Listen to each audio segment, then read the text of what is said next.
Teman-teman jangan memilih instansi yang paling banyak peminatnya, jangan, karena hal itu menjadi bagi teman-teman yang baru lulus kuliah, baru lulus SMA. Teman-teman jangan skip video ini karena kakak akan membahas 10 daftar instansi dengan peminat terbanyak dan peminat paling sedikit pada CPNS tahun 2024. Assalamualaikum warahmatullahi wabarakatuh. Kembali lagi di akun YouTube Mars Entertainment. Oke, jadi pada video kali ini kakak akan membahas mengenai 10 instansi yang mendapat penghargaan atau mendapat penghargaan pelamar terbanyak dan tersepi pada CPNS dan P3K tahun 2024. Jadi teman-teman harus stay ke video ini supaya teman-teman juga tahu formasi-formasi apa yang teman-teman akan ambil supaya teman-teman mendapatkan peluang paling besar untuk lolos. Ingat, CPNS itu bukan tentang nilai saja, tapi tentang peluang lolosnya teman-teman. Jadi teman-teman harus tahu peluang besar atau kecilnya teman-teman bisa lolos di suatu instansi pemerintahan. Oke, tanpa basa-basi langsung kita masuk di videonya. Oke, jadi kakak mau sampaikan ke teman-teman, ini adalah database tahun 2023 yang artinya database dari tim BKN yang kakak simpulkan dari beberapa berita-berita dari kompas.com, dari Liputan 6 dan sebagainya. Intinya kakak mendapatkan sumber-sumber yang dari berita-berita yang terkini gitu ya. Jadi insya Allah data yang disampaikan adalah benar dan itu nyata. Jadi teman-teman bisa persiapan juga dan percaya akan informasi ini. Oke ya. Jadi seperti biasa ya, kita langsung masuk di kontennya atau di videonya. Tapi jangan lupa teman-teman like, share, dan subscribe poin ini atau akun ini supaya akun ini bisa berkembang dan memberikan banyak manfaat bagi teman-teman yang mau mendaftar di CPNS maupun P3K tahun 2024, 2025. Jadi kita langsung aja ya. Ini adalah berita dari kompas.com. Oke, langsung kita masuk di daftar videonya. Instansi dengan pelamar terbanyak dan sepi peminat pada seleksi CPNS dan P3K tahun 2023. Yang penulisnya itu atas nama Nur Jamal Sahib. Itu pada tanggal 7 bulan 10 tahun 2023 pada jam 12.22 WIB ya. Nah, kita harus bahas pelan-pelan ya supaya teman-teman juga tahu instansi apa yang paling banyak dan instansi apa yang paling sedikit. Nah, pendaftaran seleksi calon aparatur negara, dan pegawai pemerintahan dengan perjanjian kerja akan ditutup pada 9 Oktober tahun 2023. Ini yang tahun 2023 ya. Nah, ini pada data kepegawaian negara atau BKN hingga Jumat tanggal 6/10/2023, pendaftar CPNS sudah mencapai 960.000 orang yang mendaftar. Cukup banyak ya, 960.038 orang yang mendaftar. Dari data tersebut ada 324.553 pelamar CPNS yang submit dokumen administrasi pendaftaran dan 132.193 dinyatakan memenuhi syarat dan 40.000 lainnya dinyatakan tidak memenuhi syarat. Jadi cuma ada 132.193 yang dinyatakan memenuhi syarat.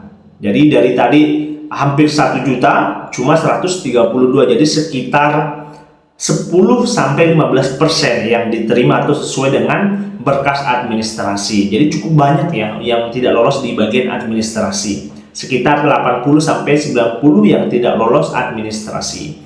Nah, dari total instansi pusat yang membuka seleksi CPNS tahun 2023, Kementerian Hukum dan Hak Asasi Manusia atau Kemenhum berada di urutan pertama sebagai instansi dengan jumlah pelamar terbanyak, yakni 86.204 pelamar yang sudah submit. Jadi tadi dari 1 juta atau 900.000 bla bla bla tadi ya, kalau berapa sebenarnya 900.000 tadi yang untuk khusus pendaftar di bagian Kemenhum itu 86.204. Jadi sekitar hampir 10%-nya ya. Hampir 10%-nya diambil oleh Kementerian Kemenhum. Akan tetapi teman-teman harus tahu Kemenkumham membuka formasi CPNS tahun 2023 ini dengan kualifikasi pendidikan lulusan SMA dan S2. Jadi tidak ada S1 untuk tahun 2023 ya. Nah, selanjutnya pada formasi lulusan SMA dengan jabatan penjaga tahanan dibutuhkan 1000 yang dibagi menjadi 941 pria, 50 wanita, dan 6 Papua pria dan 3 Papua Barat pria. Jadi ingat ya, untuk SMA ada 1000 lowongan untuk di bagian Kemenkumham. Sedangkan untuk S2 dengan jabatan asisten ahli dosen dibutuhkan 15 orang saja yang masuk. 1 lulusan terbaik dan 1 disabilitas. Berarti dari adapun instansi, jadi kita bisa lihat ya bahwa tadi 1000 ditambah dengan S2 itu tadi 15 orang, jadi 1015 orang yang dinyatakan lolos sesuai dengan formasi di CPNS tahun 2023 di Kemenkumham. Jadi cuma berapa persen ya? Hampir kalau dihitung-hitung 1000 sekitar 8% ya, sedikit bukan 10 lewat 10 berarti 15 sampai 20%-an. Jadi dari 86.000 yang dinyatakan lolos cuma 1.000. Berarti ya sekitar kalau 8.000 kan, 8.000 yang lolos itu 10%. Ini 1.000 berarti sekitar ya 0, ya malahan ya. Nah ya, kalau 86.204 itu yang summit atau yang lolos di administrasi ya. Yang summit saja, yang lolos administrasi beda lagi ya. Nah, jadi ini 86.204. Nah, yang masuk tadi yang ini yang dimau adalah cuma 1.000 orang. Jadi kalau kita berpikir persentase berarti sekitar di bawahnya 10% ya. Karena kan kalau 8.000 saja itu sudah 10%. Jadi kalau 1.000 ya mungkin 10 bagi 8 berarti ya sekitar 1, lah ya, 1,2 kalau 1,2% tingkat lulusnya teman-teman dari summit ya, dari summit. Jadi ini dari summit, bukan dari yang lolos administrasi. Bayangkan 1,2% teman-teman lolos di Kemenkumham. Jadi teman-teman harus pikir dengan baik dan dengan seksama. Oke, selanjutnya untuk kementerian pusat yang sepi pelamar adalah Kementerian Energi dan Sumber Daya Mineral (SDM), yakni hanya 5 pelamar. Sebagai informasi, Kementerian SDM pada tahun ini hanya membuka 4 formasi CPNS, yakni asisten ahli dosen dengan penempatan di Politeknik Energi Pertambangan Bandung. Dan ini kakak tadi sudah cek dan ternyata benar, memang dibutuhkan 5 pelamar, tapi yang lolos itu cuma 4. Di sini tadi ya, kalau tidak salah ya, di mana tadi ya, kakak sudah buka di sini ya. Nah, di sini kita buktikan, cuma ada 4 orang yang lolos, dan itu memang sedikit ya, apalagi dari instansi pusat gitu. Jadi tapi persentase peluang lulusnya itu cukup tinggi karena cuma 5 pendaftar, yang lolos adalah 4. Jadi sekitar hampir 90% ya, hampir 90% lolos karena cuma 5 pelamar ya. 95 ya kalau itu ya, 90 lah, kita bilang 90 aja ya, 90. Bayangkan coba. Jadi bukan hanya kita lihat berapa jumlahnya, tapi kita juga lihat berapa peluangnya teman-teman bisa lolos. Nah, ini ada beberapa daftar instansi yang paling banyak peminatnya. Pertama yang saya katakan tadi adalah Kemenkumham sekitar 86.204, ada KPK 74.000, Kejaksaan Agung ada 72.000, Mahkamah Agung ada 39.000, Kementerian Pendidikan atau Kemendikbud 16.000, BIN 14.000, Sekjen DPR RI 12.000, PPATK 5.000 atau 5.968 ya, hampir 6.000, Kementerian Agama 1.500, Kementerian Kesehatan 381, Kementerian Perindustrian itu 175 orang, BRIN 112, Kemendagri 43 orang, dan SDM itu cuma 5 orang. Jadi ada tadi 14 instansi yang urut ya, dari paling tinggi sampai paling rendah, dan itu cukup sedikit ya. Kalau kayak SDM cuma 5 orang yang minat dan 4 yang lolos, lumayan ya.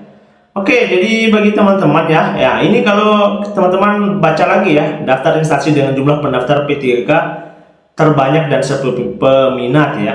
Kalau terbanyak pasti itu ya summit itu 300 ribuan. Oke, 240 ribu diantaranya dinyatakan memenuhi syarat, lumayan banyak ya. Oke, untuk pendaftar nakes tercatat sebanyak 300, paling banyak nakes ya. Selanjutnya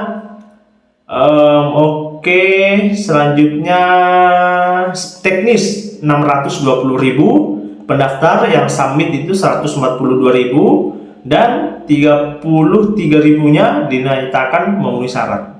Jadi cuma 33 ribu yang memenuhi syarat. Kalau yang nakes tadi memenuhi syarat itu 40 ribu ya, 40 ribu. Dan paling terakhir adalah yang memenuhi syarat dan pendaftar dinyatakan tidak memenuhi syarat.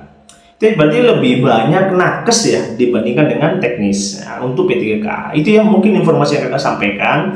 Jadi teman-teman, kalau mau tahu kan ini fungsinya sebenarnya teman-teman itu bisa melihat peluang teman-teman bisa lolos. Jadi bukan hanya paling sepi atau paling banyak peminatnya, tapi teman-teman harus tahu persentase peluangnya lulus teman-teman itu di bagian mana paling tinggi ya. Jadi belum tentu yang teman-teman ngambil kemenuhan pasti lolos. Belum tentu, karena ternyata yang lolos itu cuma 1.000 orang dari 86.204 pendaftar. Nah, berbeda juga dengan Kementerian SDM, dari 5 pelamar 4 yang dinyatakan lolos, dan itu hampir 90% teman-teman bisa lolos gitu ya. Jadi teman-teman harus mengubah mindsetnya teman-teman.